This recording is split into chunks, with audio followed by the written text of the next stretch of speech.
Hello viewers, आज मैं आपको प्रेमचंद द्वारा लिखित निर्मला की कहानी सुनाऊंगी। तो चलिए शुरू करते हैं इस कहानी को। हम कितने ही फटे हालों जाएं, फिर भी अच्छी खासी बारात हो जाएगी। वहाँ भोजन का भी ठिकाना नहीं, सिवा इसके कि लोग हंसें और कोई नतीजा न निकलेगा। रंगीली ने कहा, तुम पिता पुत्र दोनों एक ही थैली के चट्टे बट्टे हो।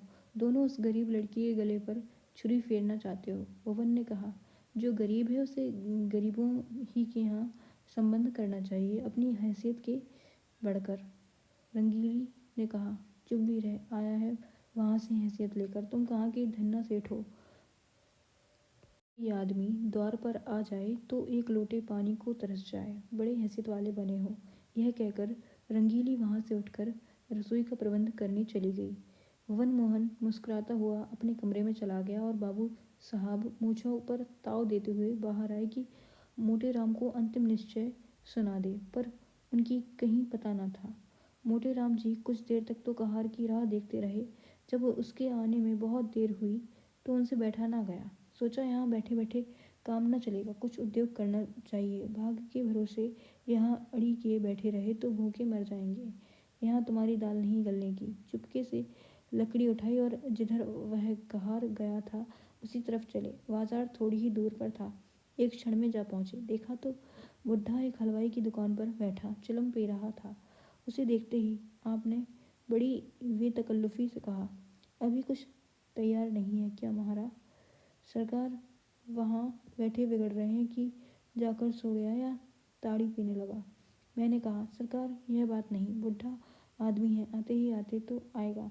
बड़े विचित्र जीव है, ना जाने इनके यहाँ कैसे नौकर टिकते हैं। कहार ने कहा, मुझे छोड़कर आज तक दूसरा कोई नहीं टिका और न टिकेगा।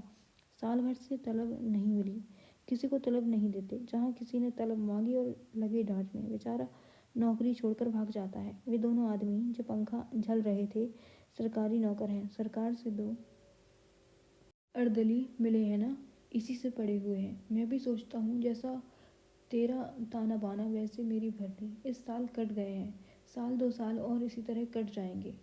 मोटे राम ने कहा, तो तुम ही अकेले हो, नाम तो कई कहारों का लेते हैं।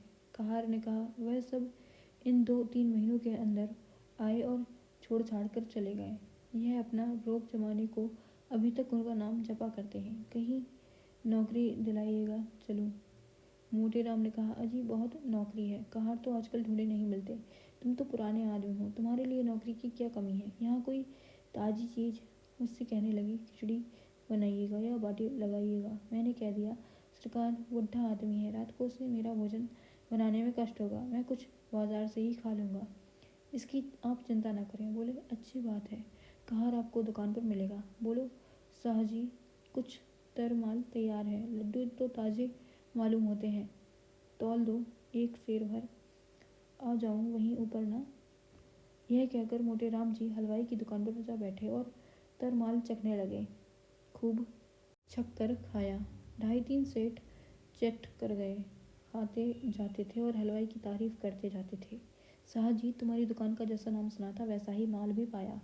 बनारस वाले ऐसे रसगुल्ले नहीं बना पाते, कलाकंद अच्छी बनाते हैं, पर तुम्हारी उनसे बुरी नहीं। मार डालने से अच्छी चीज़ नहीं बन जाती, विद्या चाहिए।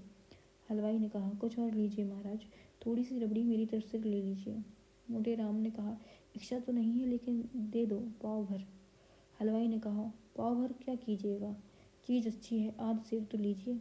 खूब इच्छापूर्ण भोजन करके पंडित जी ने थोड़ी देर तक बाजार की सैर की और 9 बजते बजते मकान पर आए। यहाँ सन्नाटा सा छाया हुआ था। एक लालटेन जल रही थी। अपने चबूतरे पर बिस्तर जमाया और सो गए। सवेरे अपने नियमानुसार कोई 8 बजे उठे तो देखा कि बाबू साहब टहल रहे थे। इन्हें जगह देखकर वह पालागन कर बोले, महाराज आज रात कहाँ चले गए? मैं बड़ी रात तक आपकी राह देखता रहा। भोजन का सब सामान बड़ी देर तक रखा रहा। जब आप नहीं आए तो रखवा दिया गया। आपने कुछ भोजन किया था या नहीं? मोटे राम ने कहा, हलवाई की दुकान में कुछ खा आया था। भालचंद्र ने कहा, अजी पूरी मिठाई में वह आनंद कहाँ जो बाटी और दाल में है। 10-12 आने खर्च हो गए होंगे, फिर भी पेट न भरा होगा। आप मेरे मेहमान हैं, जितने पैसे लगे हों ले लीजिएगा। मोटे राम ने कहा, आप ही के हलवाई की दुकान पर खाया था, वह जो नुक्कड़ पर बैठता है। भालचंद्र ने कहा, कितने पैसे देने पड़े? मोटे राम ने कहा, आपके हिसाब में लिखा दिए हैं। भालचंद्र ने कहा, जितनी मिठाइयाँ ली हैं मुझे बता दीजिए, नहीं तो पीछे से बेईमानी करने लगेगा। एक ही ठग है। मोटे राम ने कहा, कोई 2.5 सेर मिठाइयाँ थीं और आधा सेर रबड़ी। बाबू साहब ने विस्फारित नेत्रों से पंडित जी को देखा, मानो कोई अचंभे की बात सुनी हो। 3 सेर तो कभी यहाँ महीने भर का टोटल भी न होता था, और यह महाशय एक ही बार में कोई 4 रुपए का माल उड़ा गए। अगर एक आध दिन और रह गए तो या बैठ जाएंगी। पेट है या शैतान की कब्र। 3 सेर कुछ ठिकाना है। उद्विग्न दशा में दौड़े हुए अंदर गए और रंगीली से बोले, कुछ सुनती हो? यह महाशय कल 3 सेर मिठाई उड़ा गए। 3 सेर पक्की तौल। रंगीली बाई ने विस्मित होकर कहा, अजी नहीं, 3 सेर भला क्या खा जाएगा? आदमी है या बैल? भालचंद्र ने कहा, 3 सेर तो अपने मुंह से कह रहा है, 4 सेर से कम ना होगा, पक्की तौल। रंगीली ने कहा, पेट में सनीचर है क्या? भालचंद्र ने कहा, आज और रह गया तो 6 सेर पर हाथ फेरेगा। रंगीली ने कहा, तो आज रही ही क्यों? खत का जवाब तो देना है ना? उसका जवाब दो और उन्हें विदा करो। अगर रहे तो साफ कह देना कि हमारे यहाँ मिठाई मुफ्त नहीं आती। खिचड़ी बनाना हो बनावे, नहीं तो अपनी राह लें। जिन्हें ऐसे पेटुओं को खिलाने से मुक्ति मिलती हो वे खिलाएं, हमें ऐसे मुक्ति नहीं चाहिए। मगर पंडित विदा होने को तैयार बैठे थे, इसलिए बाबू साहब को कौशल से काम लेने की जरूरत न पड़ी। पूछा, क्या तैयारी कर दी महाराज? मोटे राम ने कहा, हाँ सरकार, अब चलूँगा। 9 बजे की गाड़ी मिलेगी ना? भालचंद्र ने कहा, भला आज तो और रहिए। यह कहते कहते बाबूजी को डर हुआ कि कहीं यह महाराज सचमुच न रह जाएं, इसलिए वाक्य को पूरा न किया। हाँ, वहाँ भी लोग अपना इंतजार कर रहे होंगे। मोटे ने कहा, 1-2 दिन की तो कोई बात नहीं थी, और विचार भी यही था कि त्रिवेणी का स्नान करूँगा, पर बुरा ना मानिए तो कहूँ, आप लोगों में ब्राह्मणों के प्रति लेश मात्र भी श्रद्धा नहीं है। हमारे जजमान हैं जो हमारा मुंह जोते रहते हैं कि पंडित जी कोई आज्ञा दें तो उसका पालन करें। हम उनके द्वारा पहुंच जाते हैं तो वे अपना धन भाग समझते हैं, और सारा घर छोटे से बड़े तक हमारी सेवा सत्कार में मग्न हो जाते हैं। जहाँ अपना आदर नहीं वहाँ एक क्षण भी ठहरना असह्य है। जहाँ ब्राह्मण का आदर नहीं वहाँ कल्याण नहीं हो सकता। भालचंद्र ने कहा, महाराज, हमसे तो ऐसा अपराध नहीं हुआ। मोटे राम ने कहा, अपराध नहीं हुआ और अपराध कहते किसे हैं? अभी आप ही ने घर में जाकर कहा कि यह महाशय 3 सेर मिठाई चट कर गए, पक्की तौल। आपने अभी खाने वाले देखे कहाँ हैं? एक बार खिलाइए तो आंखें खुल जाएं। ऐसे ऐसे महान पुरुष पड़े हैं जो पसेरी भर मिठाई खा जाएं और डकार भी ना लें। एक एक मिठाई खाने के लिए हमारी चिरौरी की जाती है, रुपए दिए जाते हैं। हम भिक्षुक ब्राह्मण नहीं हैं जो आपके द्वार पर पड़े रहें। आपका नाम सुनकर आए थे, यह ना जानते थे कि यहाँ मेरे भोजन के भी लाले पड़ेंगे। जाइए, भगवान आपका भला करें। बाबू साहब ऐसा झिपे कि मुंह से बात न निकली। जिंदगी भर में उन पर कभी ऐसी फटकार न पड़ी थी। बहुत बातें बनाई, आपकी चर्चा न थी, एक दूसरे ही महाशय की बात थी, लेकिन पंडित जी का क्रोध शांत न हुआ। वह सब कुछ सह सकते थे, पर अपने पेट की निंदा न सह सकते थे। औरतों को रूप की निंदा जितनी प्रिय लगती है, उससे कहीं अधिक अप्रिय पुरुषों को अपने पेट की निंदा लगती है। बाबू साहब मानते तो थे, पर धड़ाका भी समाया हुआ था कि यह टिक ना जाए। उनकी कृपणता का पर्दा खुल गया था, अब इसमें संदेह न था। उस पर्दे को ढांकना जरूरी था। अपनी कृपणता को छिपाने के लिए उन्होंने कोई बात उठा न रखी, पर होने वाली बात होकर रही। पछता रही थी कि कहाँ से घर में इसकी बात कहने गया, और कहाँ भी तो उच्च स्वर में। यह दुष्ट भी कान लगाए सुनता रहा, पर अब पछताने से क्या हो सकता था? न जाने किस मनहूस की सूरत देखी थी, यह विपत्ति गले पड़ी।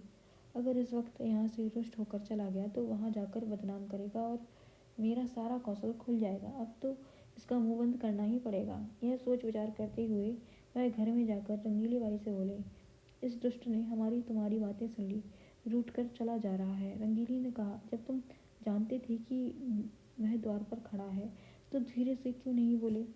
भालचंद्र ने कहा, विपत्ति आती है तो अकेले नहीं आती। यह क्या जानता था कि वह द्वार पर कान लगाए खड़ा है?